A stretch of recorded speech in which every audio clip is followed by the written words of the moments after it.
जब मैंने होश संभाला तो खुद को औरों से मुख्तलिफ पाया।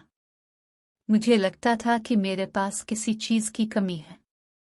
बहुत जल्द मालूम हो गया कि वो अनमोल खजाना माँ है जो मेरे पास नहीं है। बचपन से मेरे जहन में यही बिठाया गया था कि मेरी माँ मर चुकी है। दादी ने पाला था, लेकिन फूफो ने तो अनगिनत अजाबों में डाला था। एक दादा थे जो दिल और जान से मुझको चाहते थे। इनकी चाहत शहद जैसी मीठी और अब हयात जैसी जान बख्श थी। सच कहूं तो बस मैं उनकी वजह से जीती रही।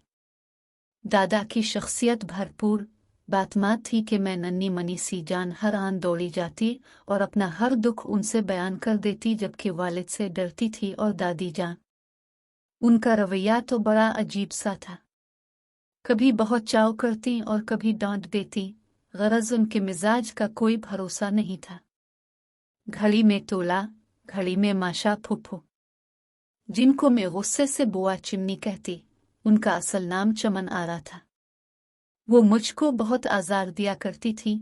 जब भी मैं कोई खेल खेलने लगती, ये आकर बिगाड़ डालती। गुड़िया का सजा सजाया घर बखेर देती। पढ़ने बैठती तो किताब उठाकर परे फेंक देती। चलात के नालायक, आता जाता कुछ है नहीं तो क्या पड़ेगी, चल दफ हो जाए यहाँ से। यही था बस उनका तकिया कलाम। मुझे याद नहीं कि उन्होंने कभी मुझे 1-2 मिनट से ज्यादा पढ़ाया हो। उन्होंने जब मैट्रिक कर लिया तो कॉलेज चली गई। कॉलेज जाने के थोड़े दिनों बाद काफी बदल गई। मोहल्ले के सारे लोग उनके बारे में बातें बनाने लगे।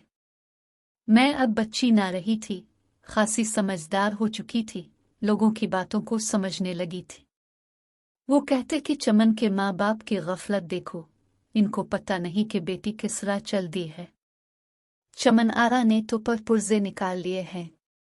कोई दिन ही जाता था कि उनके बारे में ऐसी वैसी खबरें ना उड़ती हो।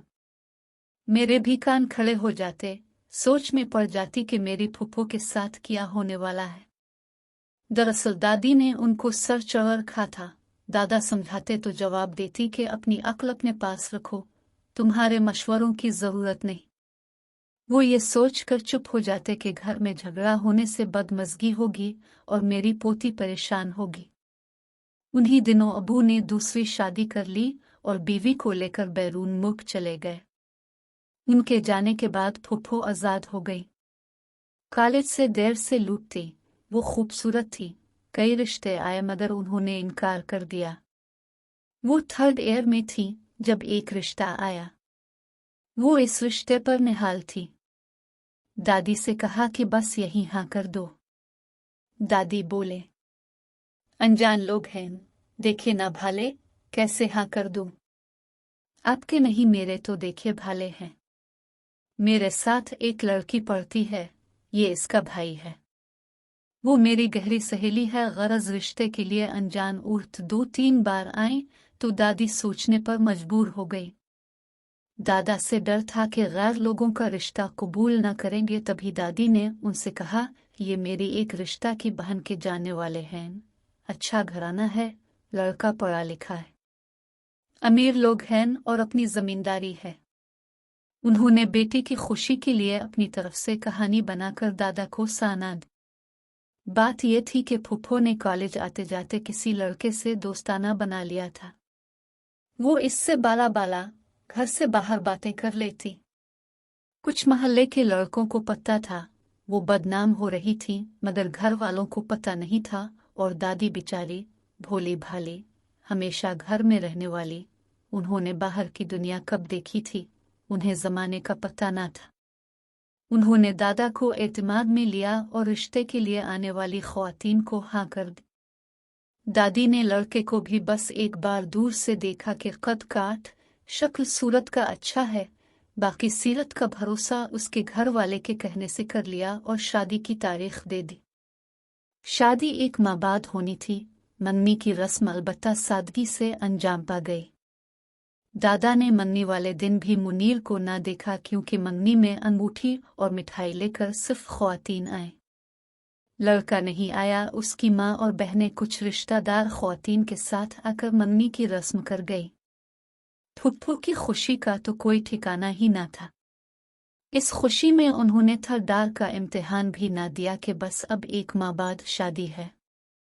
शादी से हफ्ता भर पहले एक शब आधी रात को दादी पानी पीने उठी तो सहन की दीवार के साथ उनको एक साया नजर आया।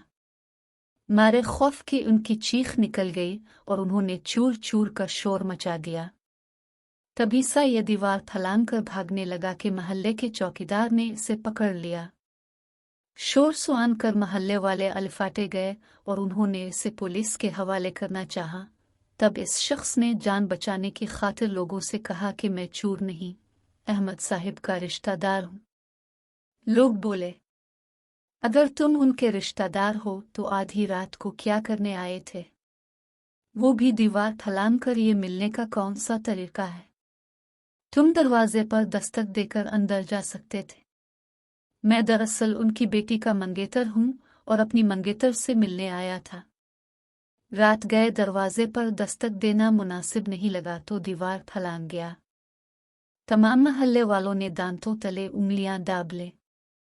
ये ऐसा बयान था जिस पर किसी को यकीन नहीं था, ताहम उन्होंने दादा को बाहर बुलाया और पूछा, अहमद साहब, ये आदमी खुद को आपका होने वाला दामाद बता रहा है, क्या ये बात दुरुस्त है? बेचारे दादा पर घड़ों पानी पड़ गया। बोले, बदकिस्मती से ये है तो सीच, लेकिन रात के तीसरे पहर उनका इस तरह आना मेरी समझ में नहीं आता। आप बहुत सैयद है और शरीफ आदमी हैं। अगरचा हमारी समझ में तो आ गया है और ये खुद भी कह रहा है कि आपकी बेटी से आधी रात को चोरी छुपे मिलने आया था। शायद पहले भी यूं नहीं आया करता होगा। अच्छा हुआ कि अपने इससे निस्बत तय करके इज्जत बचा ली, लेकिन अब जो रही सही इज्जत बची है, बेटी को इसके साथ रुखसत भी कर दीजिए। हम इसको आपकी शराफत के एहतराम में छोड़े दे रहे हैं और हवाला पुलिस नहीं करते। उन्होंने तो इसको छोड़ दिया, मगर पुलिस को इस वक्त तक खबर हो चुकी थी। किसी ने चुपके से फोन कर दिया था। सो पुलिस मौके पर पहुंच गई और उन्होंने बता दिया कि यह आदमी वाकई चोर है, कई बार चोरी डकैती में अंदर हो चुका है। दादा जान से बोले, बड़े साहिब, बेटी का रिश्ता तय करते हुए शायद अपने इस शख्स के बारे में अच्छी तरह छान फटक नहीं की। ये अच्छा हुआ कि ये पकड़ा गया, वरना आपकी बेटी की किस्मत फूट गई थी। वो तो इसको लेकर चले गए, मगर महल्ले वाले कब मुआफ करने वाले थे। उन्होंने फुफ्फो के बारे बहुत बारी बारी बातें कही और उनकी खूब बदनामी हो गई। उधर जब मुनीर को पुलिस ने ठुकाई लगाई तो उसने बता दिया कि मेरी इस लड़की से राह चलते दोस्ती हुई थी और मैं वाकई इसको चाहने लगा। वो भी मुझसे शादी पर राजी थी। मैंने अपने घर वालों को राजी किया और मेरी वालिदा और बहनें रिश्ता तलब करने गई। रिश्ता मंजूर हो गया, शादी की तारीख भी तय हो गई, लेकिन मैंने कभी इस लड़की का घर नहीं देखा था। हम कॉलेज के करीब एक पार्क में मिलते थे। मुझे चमन से मोहब्बत हो गई। मैंने इसके साथ शराफत का बर्ताव रखा क्योंकि इज्जत बनाना चाहता था, लेकिन इसको ये इल्म ना था कि मैं चूर हूँ। मुझको हमारे गिरोह के एक मेंबर ने बताया कि फलां घर में हफ्ता बाद शादी होने वाली है और वो लोग लड़की को काफ़ी जहेज और जेवरात देने वाले हैं। ये इत्तला मुझको चमन के महल्ले के एक लड़के ने दी। इसकी माँ अहमद साहिब के घर आती जाती थी और चमन की वालिदा ने इसे बेटी के वो जेवरात दिखाए थे जो वो इसे शादी पर देने वाली थी। इत्तला देने वाले लड़के ने मुझे अहमद साहिब का घर दिखाया और मैं वहां चोरी की गरज से गया। मेरे साथ 2 और साथी भी थे जो बाहर खड़े थे। जब घर से किसी खातून की चूर चूर की सदाएं बुलंद हुई, मेरे साथी भाग निकले, मगर चौकीदार ने दीवार फैलाते हुए मुझे पकड़ लिया। मुझे खबर न थी कि जिस घर में डाका डालने जा रहा हूँ वो मेरी मंगेतर का घर है, वरना मैं वहां क्यों जाता। वो जेवरात तो अज खुद मेरे ही घर आने वाले थे। खैर, ये था हमारी सियानी फुफ्फो की चालबाजियों का अंजाम, जो मुझको सता सता कर मेरा जीना दो भर किए रखती थी। इसके बाद फुफ्फो के रिश्ते आने बंद हो गए। भला जिस लड़की की इतनी बदनामी हो चुकी हो वहां कौन रिश्ता लेकर जाता है। रिश्तों के इंतजार में दादी घुलने लगी और चमन आरा बेगम के बालों में सफेदी उतरने लगी। उनकी शादी की उम्र निकली जा रही थी। अब मैं मैट्रिक में थी और उम्र 16 बरस की हो चुकी थी। मेरे लिए जो रिश्ता आता, दादी चाहते कि फूफो को पसंद कर ले, इस तरह वो मेरे रिश्ते भी गिनवाने लगे। दादा ने मुझे कॉलेज में दाखिल करवाना चाहा तो फूफो ने मुखालफत की, तब मैं खूब रोए। मैंने कहा, अगर आज मेरी माँ जिंदा होत तो ये ना होता। तभी बे-इख्तियार मेरी फूफो के मुंह से निकल गया कि वो जिंदा तो हैं, चली जाओ उनके पास, वो कॉलेज पढ़वा देंगी तुमको। ये सुनकर दादा दादी का रंग पीला पड़ गया। मैंने दादा से पूछा, आपको मेरी जान की किस्म, सच बताइए, फूफो क्या कह रही हैं? तब दादा को सच बताना ही पड़ा। उन्होंने कहा, वाकई तेरी माँ जिंदा है, लेकिन वो भी तुमसे नहीं मिल सकती, क्योंकि जब तुम्हारी माँ की शादी हुई थी, थोड़े अरसा बाद तुम्हारी दादी और फूफो से इसकी लड़ाई हो गई। उन्होंने तेरे बाप के कान भरे तो इसने तुम्हारी माँ को तलाक दे दी थी। ये वाकया तब हुआ था जब तुम पैदा हुई थी। तुम्हारी दादी ने तुमको अपने पास रख लिया था। यह किस्सा सुन कर मैं दंग रह गई। मेरी तो जैसे जान ही हल्क में अटक गई। दादा से कहा कि आप मुझे मेरी माँ के पास ले जाएं। ये कहते हुए मैं ज़ारों कतार रो रही थी। दादा समझाने लगे, बेटी, अब तुम माँ से नहीं मिल सकती, क्योंकि बाद में जिस घर में उसकी शादी हुई थी वो बहुत सख्त किस्म के लोग हैं, और अब तो ये भी नहीं पता कि तुम्हारी माँ कहाँ है। इस बात का मेरे दिल पर ऐसा असर हुआ कि मैं चुप रहने लगी, खाना पीना छोड़ दिया और मेरी हालत बद से बदतर होने लगी। तभी दादा ने मुझे कॉलेज दाखिल करा दिया ताकि इसका दिल बहले। वाकई कॉलेज में मेरा दिल लग गया और ध्यान बटा। मैं अपनी फूफो की तरह नहीं थी। मैंने किताबों से दिल लगा लिया और दिल लगाकर पढ़ा। वालिद ने तो लूट कर खबर ना ली, यहाँ तक कि मैंने ग्रेजुएशन मुकम्मल कर ली। अब दादा बूढ़े हो गए थे और कमाने से रह गए थे। इनकी ज़ईफ़ी देख मैंने मुलाजमत का इरादा जाहिर किया। उन्होंने इजाज़त दे दी।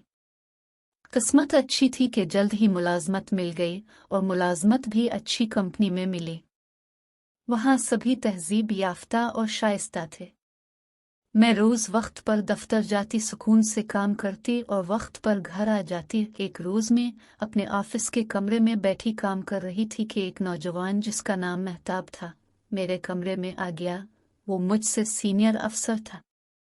कहने लगा, मिस नाजिया, मैं आपसे कुछ बात करना चाहता हूँ।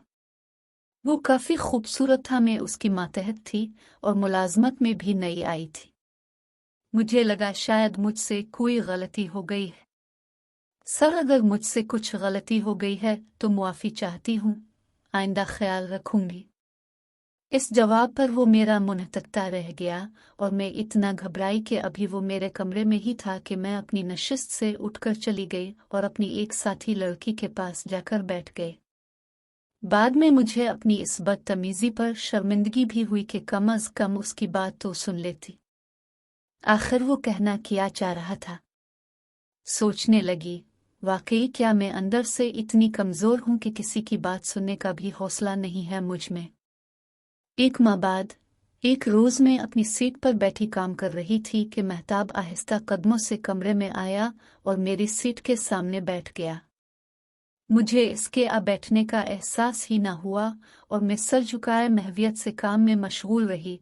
कुछ देर बाद बिलाखिर वो गोया हुआ, नाजिया, मुझसे बात करो प्लीज़। तुम नहीं जानती लेकिन मैं तुमको जानता हूँ।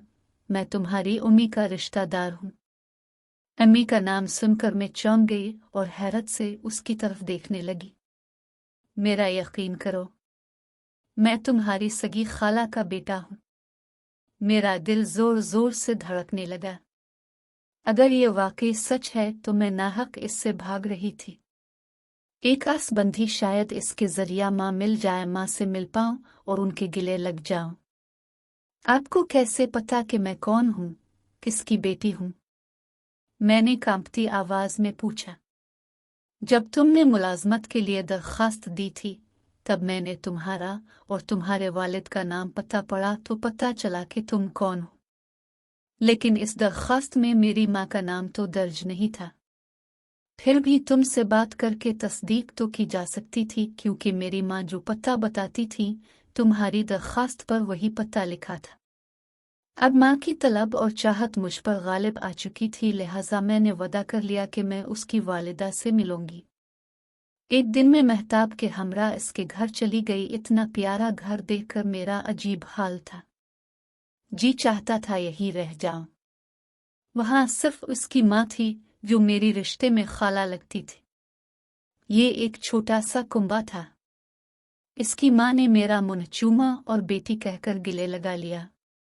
वो लम्हा मैं कभी नहीं भूल सकती। मेरा चेहरा खुशी से सुर्ख हो गया था, जैसे मुझे मेरी सगी माँ मिल गई हो। खाला ने कहा, बेटी मैं ज़रूर तुमको तुम्हारी माँ से मिलवाऊंगी, लेकिन फ़ी अलहाल मुमकिन नहीं, क्योंकि वो अपने शौहर के साथ इन दिनों सऊदी अरबिया गई हुई है। उन्होंने मुझे चंद पुरानी तस्वीरें दिखाएं। इनमें कुछ तस्वीरें माँ की पहली शादी की थी, जिनमें वो मेरे वालिद के साथ दाल्हन बनी बैठी थी। मैं माँ को नहीं पहचानती थी, मगर अपने वालिद को तो पहचानती थी। माँ की सूरत देखकर मैं बेहोश होते होते बची।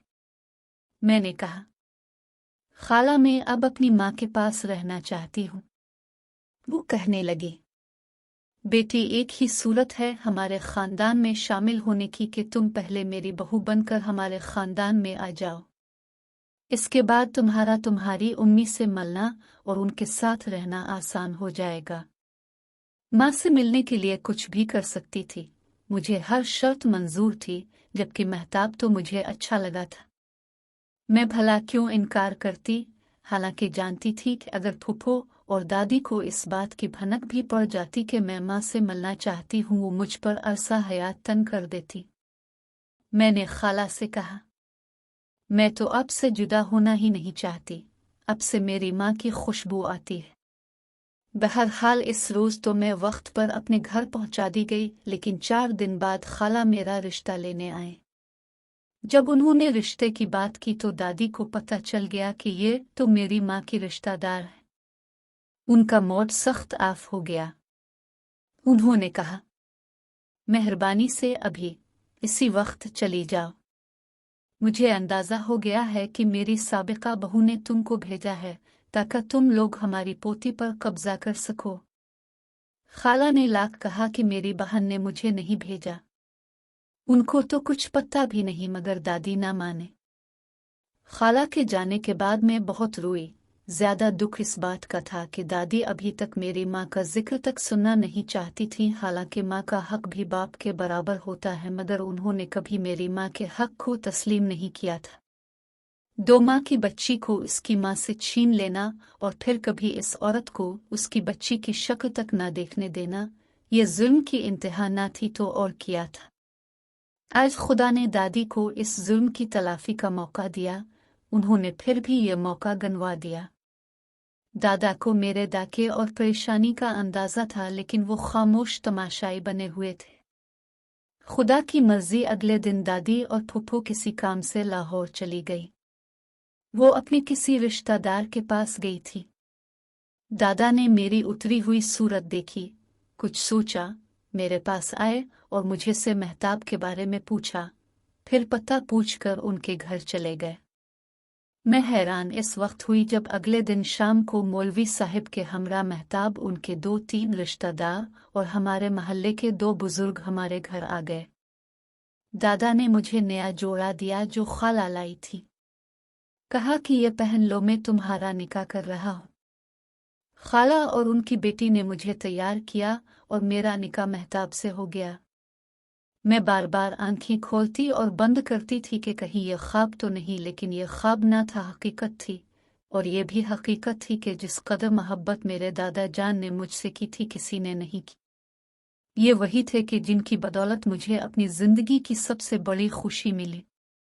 फिर खाला के तवस्सुत से मैं 23 साल बाद अपनी हकीकी वालिदा से मिली।